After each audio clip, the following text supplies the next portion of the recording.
Bienvenue dans la nouvelle émission d'Un café avec consacrée cette semaine au Brexit. Le Brexit, c'est l'abréviation de British Exit, c'est-à-dire l'hypothèse d'une sortie du Royaume-Uni de l'Union européenne. David Cameron souhaite en effet organiser un référendum pour que les Britanniques choisissent de rester membres ou non de l'Union européenne. Ce point sera abordé au sommet européen de la semaine prochaine à Bruxelles. Pour en discuter avec nous, Vivien Pertuso, le responsable de l'IFRI ici à Bruxelles. On arrive à un point dans la relation entre le Royaume-Uni et l'Union européenne qui fait que les Britanniques ont besoin de voter, ont envie de voter sur l'Union européenne parce que pour eux l'Union européenne c'est un contrat, c'est pas une communauté de destin. Le Royaume-Uni aime particulièrement une chose au sein de l'Union européenne, c'est l'accès au marché intérieur et lié à ça les accords de libre-échange que l'Union européenne peut signer avec les pays tierces. Donc le Royaume-Uni par exemple est un grand supporter de l'accord de libre-échange avec les États-Unis. Ensuite, tout ce qu'il ne veut pas, c'est la relation politique qui peut être amenée lorsqu'on fait partie de l'Union européenne. Donc on l'a vu ces dernières années, notamment au sein de la zone euro. Donc l'idée d'une union bancaire, par exemple, ne plaît absolument pas au Royaume-Uni parce que le Royaume-Uni veut conserver son indépendance de sa souveraineté en termes de supervision des banques, par exemple, ou sur d'autres sujets tels que l'immigration. Le Royaume-Uni ne fait pas partie de l'espace Schengen. Donc tout ce qui est très politique, le Royaume-Uni ne le souhaite pas, et tout ce qui est strictement économique, le Royaume-Uni le soutient.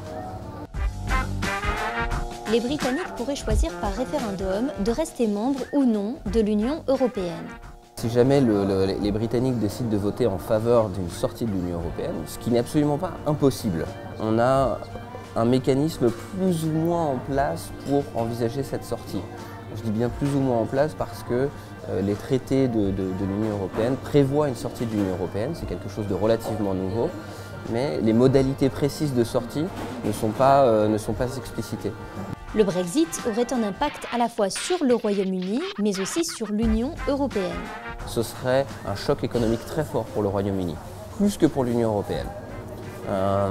Sur le plus long terme, le Royaume-Uni pourrait probablement rebondir, notamment s'il est capable de s'internationaliser davantage et de créer des accords de libre-échange avec beaucoup plus de pays, etc.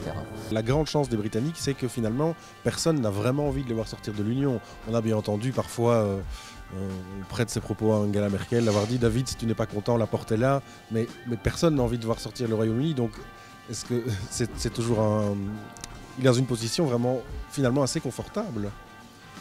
David Cameron est dans une position relativement confortable parce que tout le monde souhaite que le Royaume-Uni reste dans l'Union européenne, mais en même temps, personne ne souhaite compromettre l'avenir de l'Union européenne parce que personne ne souhaite en sortir à part les Britanniques de l'Union européenne, aujourd'hui en tout cas.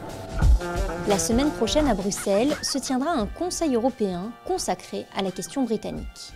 Donc c'est très difficile de savoir si le paquet de réformes qui est mis sur la table par le président du Conseil européen, Donald Tusk, satisfera ou non les États membres. Est-ce qu'il y aura des renégociations ou non et la forme de ces renégociations, c'est très difficile à dire.